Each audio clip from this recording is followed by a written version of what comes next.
Bonsoir à tous et bienvenue sur le plateau d'À la Source. Nous ouvrons cette édition avec quelques images du cardinal Etchegaray. Le prélat basque, qui a marqué les cœurs par sa simplicité, a été rappelé à Dieu hier soir. Il avait 96 ans. Maître, nous avons travaillé toute la nuit, ont dit les apôtres pêcheurs à Jésus sur le lac. Et nous n'avons rien pris.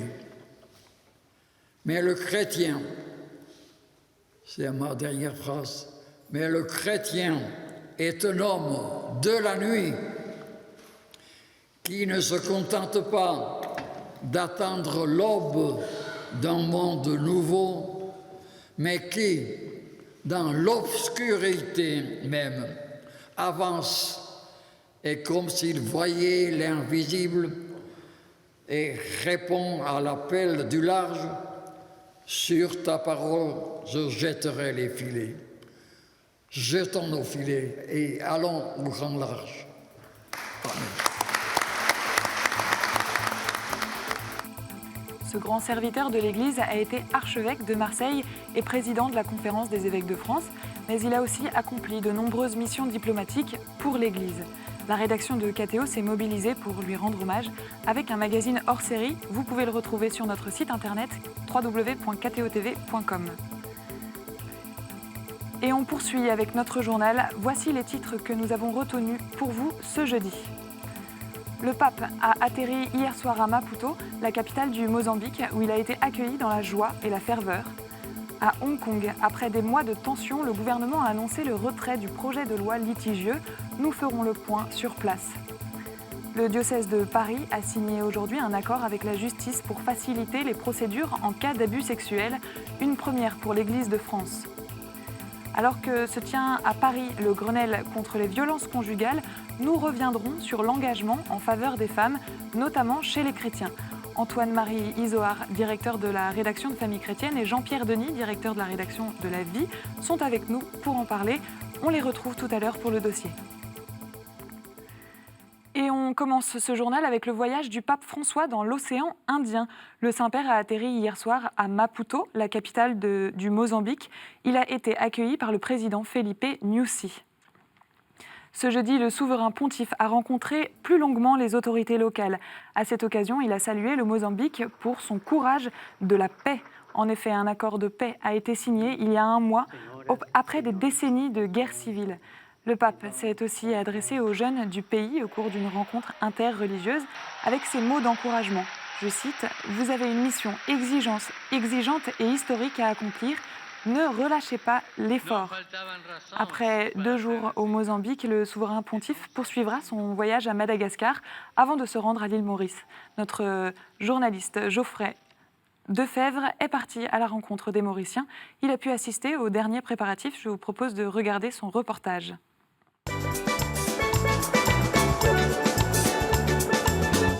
Le père Georgi Kenny coordonne la préparation de la visite du pape François à l'île Maurice, 30 ans après la venue du pape Jean-Paul II. Surplombant Port-Louis, la capitale, c'est ici au sanctuaire Marie-Reine de la Paix qu'aura lieu la célébration où 100 000 personnes sont attendues. Nous sommes derrière, sur le flanc d'une colline, d'une montagne même, la montagne des Signaux. Et vous voyez donc ici la plateforme, ça s'appelle Notre-Dame de la Paix. Comme pour dire que Marie veille sur l'île Maurice. Il ne faut pas oublier que le thème qui a été choisi pour la vie du pape, c'est Pape François, pèlerin de paix. Pour accueillir le pape dans les meilleures conditions, des travaux ont été nécessaires, en partie financés par l'État mauricien. L'État a entrepris de refaire la route pour justement que la pavane puisse arriver jusqu'ici, se garer. La messe mettra en avant la dimension pluriculturelle de l'identité mauricienne, avec également la présence de délégations venues de tout l'océan Indien. Les lectures seront dans la langue qui est parlée par tous les Mauriciens, le créole. Les prières universelles vont être dites par les délégations des îles de l'océan Indien. La portion des offrandes va être d'une famille de l'archipel des Chagos. C'est une célébration qui se veut porteuse d'une espérance au niveau de l'unité mauricienne. L'unité mauricienne, le bienheureux Jacques-Désiré Laval, l'apôtre de l'île, en est le symbole. Fêté justement le 9 septembre, le pape François se recueillera sur sa tombe avant de quitter le sol mauricien.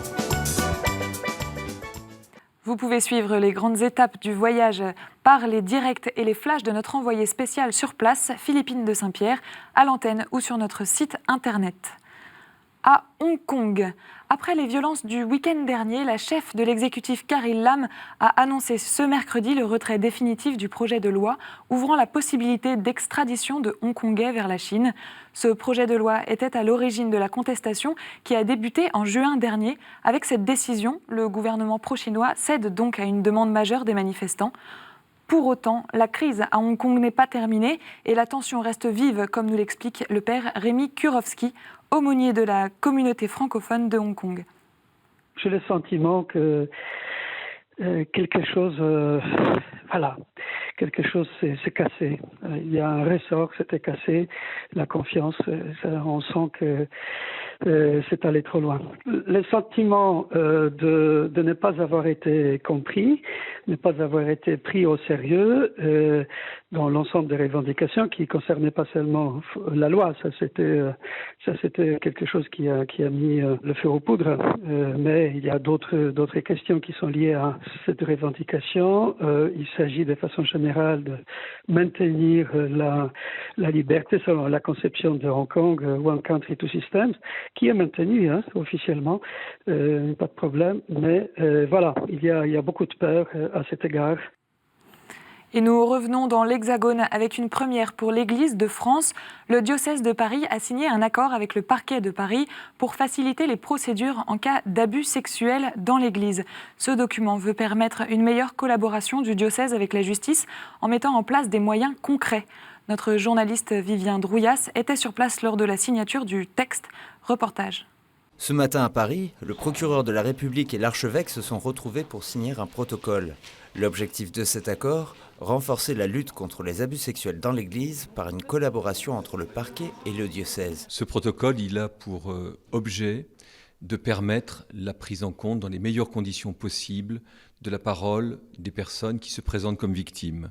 Et donc, il est important que la justice puisse être saisie très vite des signalements reçus par l'Église pour pouvoir mener les investigations nécessaires et faire la part des choses en accompagnant les victimes. On a remarqué que le professionnalisme justement de la justice française et de ceux gens qui font des enquêtes nous permettait vraiment d'avoir le plus vite possible une vérité à partir de laquelle on peut prendre des décisions et non pas faire des petites enquêtes comme on fait d'habitude en essayant de faire le mieux possible, mais nous n'avons pas les moyens pour le faire et donc quelquefois nos comportements pouvaient être inadaptés, soit dans un sens, soit dans l'autre. Il y avait des relations personnelles entre le procureur de la République et l'archevêque et il y a eu leur volonté commune de pouvoir stabiliser par écrit une manière de procéder et fort est à parier que par la suite, ce protocole pourra faire école en quelque sorte sur d'autres diocèses. Même si ce type de protocole existe déjà pour d'autres institutions, il reste une première pour l'Église en France. Un pas concret de franchi dans la ligne du pape François. Dans l'actualité ecclésiale également, Monseigneur Olivier Ribado-Dumas, ancien porte-parole de la Conférence des évêques de France, a été nommé recteur du sanctuaire de Lourdes. Il prendra ses fonctions à partir du 1er octobre. Vous pouvez retrouver son interview sur notre site internet. Et pour terminer ce journal sur une note musicale, les Petits Chanteurs à la Croix de Bois ont le vent en poupe. Après avoir sorti un album avec le chanteur Grégory Turpin, qui est dans le top 10 des ventes depuis une semaine, le chœur d'enfants de réputation internationale entame une nouvelle année. Notre journaliste Gabriele Porometto s'est rendu à Autun pour les rencontrer.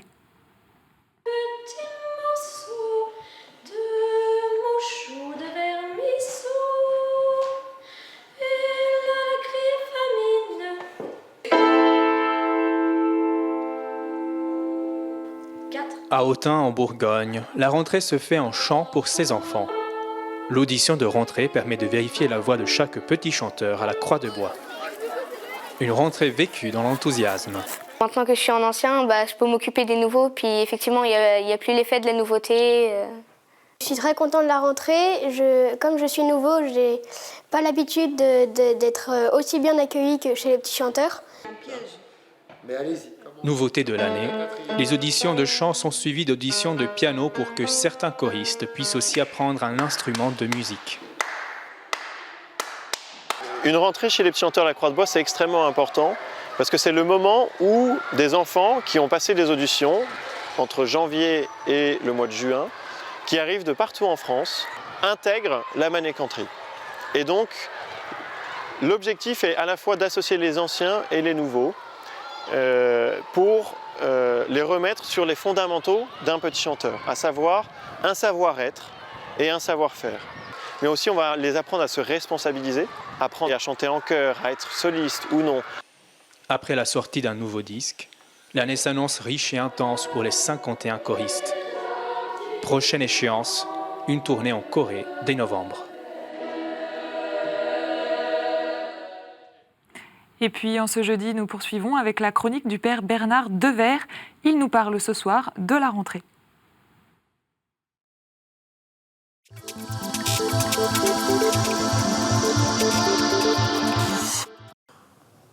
Quand on parle de rentrée, on parle toujours sur les questions sociales. Oula, la rentrée va être chaude. Bon, peut-être. Mais la question, c'est précisément au regard des situations que nous ne voudrions pas voir, que nous nous donnions l'audace de changer. On sait bien que le changement ne se perd vraiment que si nous consentons à changer. Alors peut-être que chacun peut garder au fond une belle image de jeunesse, celle, vous savez, quand on était écolier avec notre cartable neuf, des livres qui ne l'étaient pas moins, et puis des cahiers d'ailleurs qui étaient vierges de toute annotation et de tout commentaire. C'est-à-dire que tout était possible. Eh bien, à ce possible, nous sommes appelés. Oh, j'entends bien, il va y avoir sur les écrans dans quelques semaines le film de Bruno Dumont sur Jeanne d'Arc.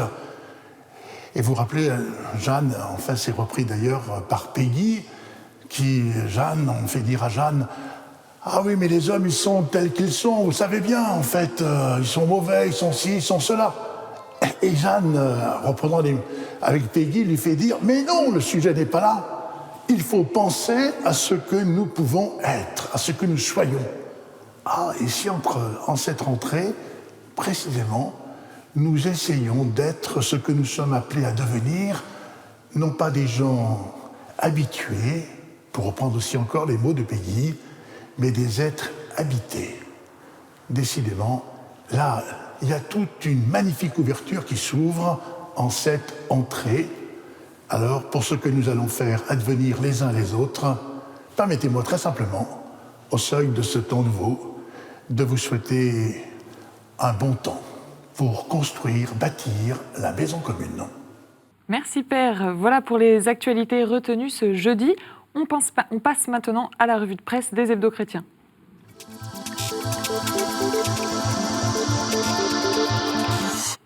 Et on commence avec Famille chrétienne qui nous propose cette semaine de réfléchir sur la prière. On ne prie plus assez, Antoine-Marie Isoard, selon vous ? Je ne sais pas si on prie plus assez, c'est pas nous d'en juger, mais en revanche, on a essayé, comme résolution de rentrée, de proposer aux lecteurs de Famille chrétienne de se mettre résolument à prier et d'inscrire la prière dans leur agenda. Alors on donne quelques conseils, et puis en plus ce numéro est gratuit parce que la prière n'a pas de prix, donc on peut le retrouver sur le site de Famille chrétienne et sur l'appli pour un peu découvrir le journal. Donc une bonne raison de se mettre à prier pour la rentrée. Dans la vie, cette semaine, on nous parle d'écologie. Jean-Pierre Denis, vous nous en dites un mot ? Ah oui, mais pas de l'écologie qui fait peur, la fin du monde, l'écologie dite punitive, l'apocalypse. Non, on a essayé au contraire de ramener ce sujet au plus près de nos bonnes résolutions de rentrée aussi d'ailleurs. On a tous envie, le sentiment qu'on peut faire quelque chose, mais quoi ? Par où on commence ? On donne aussi quelques conseils. Voilà. Si on met la prière et l'écologie ensemble, les chrétiens sont décidément des bons éléments dans notre société. Et on va réussir cette rentrée. Le magazine Réforme se penche quant à lui sur l'épineuse question des retraites, avec un dossier qui décrypte les idées reçues sur le projet de réforme du gouvernement. Vous trouverez aussi un article consacré à la romancière Amélie Nothomb pour son livre sur Jésus. Selon l'Hebdo, cet ouvrage peut enrichir notre regard sur le Christ. France catholique s'interroge dans son dossier sur la place des femmes dans l'Église et la société. On retient également cette semaine un billet de Jules Budzinski sur la différenciation des rôles des parents dans l'éducation. Enfin, dans le magazine Le Pèlerin de cette semaine, François-Xavier Maigre nous interroge sur notre relation aux nouvelles technologies. Avec un cri du cœur, nous ne sommes pas des robots. Il nous invite à cultiver un art de vivre fondé sur la politesse pour ne pas céder aux automates. Voilà pour la revue de presse. Tout de suite, c'est le dossier.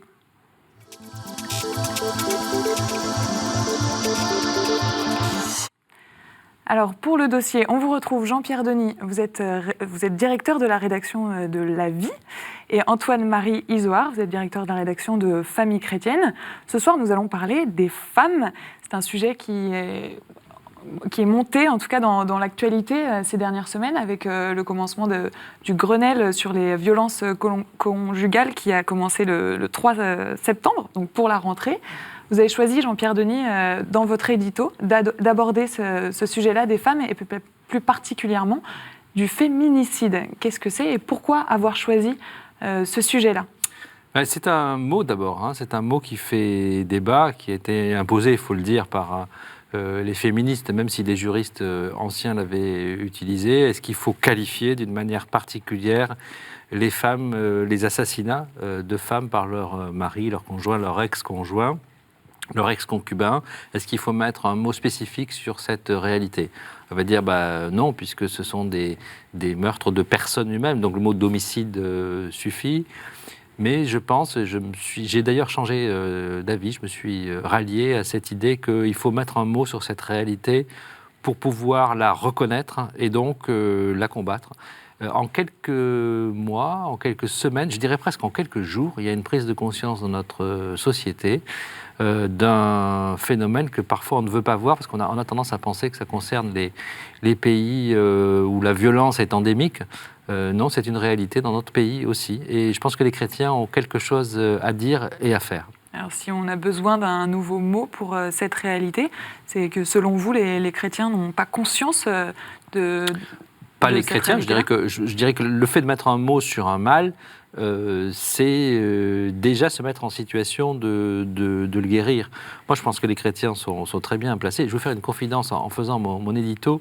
J'ai regardé ce que les chrétiens dans le monde faisaient sur ce sujet-là, et je me disais, une fois de plus, je vais ramer parce que, en fait, finalement, on est en retard sur ce sujet, je vais devoir... Voilà. Mais pas du tout. Il y a énormément de chrétiens qui sont engagés, des ONG chrétiennes, et tout récemment, une conférence épiscopale qui a eu des mots très, très, très, très forts en Colombie. Donc, c'est vraiment un domaine dans lequel les chrétiens sont engagés, et puisqu'ils sont du côté de la vie, eh bien, je dirais qu'ils ont une légitimité tout à fait particulière pour parler de ces questions, et ils peuvent apporter justement cette préoccupation dans ce débat de société. D'accord. Antoine-Marie Isoard, qu'est-ce que vous en pensez? Est-ce que c'est un sujet que vous avez l'habitude d'aborder dans Famille chrétienne? Alors, la question des violences conjugales, c'est un sujet qu'on aborde très fréquemment, on en reparlera peut-être après. Moi, j'ai juste un point essentiel d'accord avec Jean-Pierre Denis, après son éditorial, et un point de désaccord. Alors, le point d'accord, c'est évidemment sur le caractère inadmissible de ces violences, mais c'est même au-delà de ça, de l'importance de la prise de conscience. Parce que je pense qu'effectivement, ce qui est essentiel, c'est que chez les hommes, d'un côté, on prenne conscience définitivement, ou le plus possible, du crime qu'est d'abord de tuer une femme ou d'affaiblir une femme, de la violenter parce qu'elle est une femme. Et c'est une prise de conscience qui est nécessaire, d'où qu'on soit, de quelle que soit la culture, l'éducation, parce que c'est aussi beaucoup une question d'éducation et de culture. Et puis, chez les hommes, et chez les femmes, pardon, qu'elles entendent que ce qu'elles subissent, le cas échéant, n'est pas admissible et qu'il faut le dénoncer, qu'il faut sortir d'un cercle vicieux. Enfin, donc ça, cette prise de conscience, on est complètement d'accord. Je suis évidemment, ou pas évidemment, mais légèrement en désaccord, mais peut-être que moi aussi j'ai à progresser, comme l'a fait Jean-Pierre et vous l'avez expliqué, sur la question du mot féminicide ou la création d'un délit, parce que c'est pas tant le mot... Alors, c'est pas la même chose. C'est pas tant le mot, voilà, pas tant le mot que la création du délit qui, moi, m'interroge un peu, parce que effectivement, il y a un délit aujourd'hui qui est l'homicide, qui est le meurtre, plus que l'homicide d'ailleurs, qui est le meurtre, et qui est, lui, je crois, condamné à 30 ans de réclusion. Qui est pénalement répréhensible et pour lequel on prend 30 ans de réclusion. Donc que ce soit un homme, que ce soit une femme, moi, d'un point de vue de mon regard chrétien, c'est la même chose. En revanche, il doit y avoir une égalité, c'est dans l'égalité de traitement, parce que les féministes ont très légitimement pendant des années demandé l'égalité, et je pense que l'égalité, elle doit être plus... l'égalité, c'est aussi reconnaître que c'est un meurtre tout court. Et s'il doit y avoir une égalité, c'est plus dans le fait que le traitement des hommes et des femmes doit être équivalent, et on ne peut pas considérer qu'une femme est moindre, qu'elle est plus vulnérable parce qu'elle est physiquement plus vulnérable. Voilà, et profiter de cette vulnérabilité-là. Donc ça, objectivement, il y a un point de désaccord léger, peut-être, encore que c'est sur le délit. Donc je comprends qu'on est peut-être... Oui, la qualification pénale, je dirais, c'est encore un autre débat, mais tout simplement, on a un mot pour évoquer le fait qu'on tue son père, parricide. On a un mot pour évoquer le fait qu'on tue son enfant, infanticide. Qu'on le tue parce que c'est son père, ou sa mère, parce qu'on le tue, parce que c'est son enfant. Ce sont des meurtres très particuliers, avec des ressorts psychologiques très particuliers. Le mot féminicide s'inscrit en fait dans cette thématique-là. Donc c'est pas et alors on peut évidemment dans le monde catholique on va pouvoir dire oh là là mais c'est un mot qui a été porté par des féministes extrêmement voilà nous sommes là vous avez invité 2 hommes pour en parler ce soir sur le plateau de KTO. C'est sans doute une originalité, mais je dirais que justement moi je pense qu'il est important que les hommes se saisissent de cette question. Je vais faire une comparaison si vous voulez. Je pense que pour dénoncer le racisme, il n'y a pas besoin d'être victime soi-même de racisme. Pour dénoncer l'antisémitisme, il n'est heureusement pas nécessaire d'être juif, et même serait souhaitable que tout le monde en soit conscient. Je trouve intéressant que les hommes, aujourd'hui, s'emparent de cette question et ne considèrent plus que c'est justement l'affaire des femmes. Et ça aussi, c'est un changement Au-delà qui de me ça, paraît vous avez positif. abordé un point qui me semble être intéressant, c'est le fait que ce sujet-là soit porté essentiellement par des militantes féministes. Est-ce que les chrétiens se sont désengagés de ce sujet-là? Est-ce que c'était pas un... Les chrétiens sont engagés dans la défense de la vie. Et ils sont engagés à juste titre dans la défense de la vie. Moi-même, je le suis.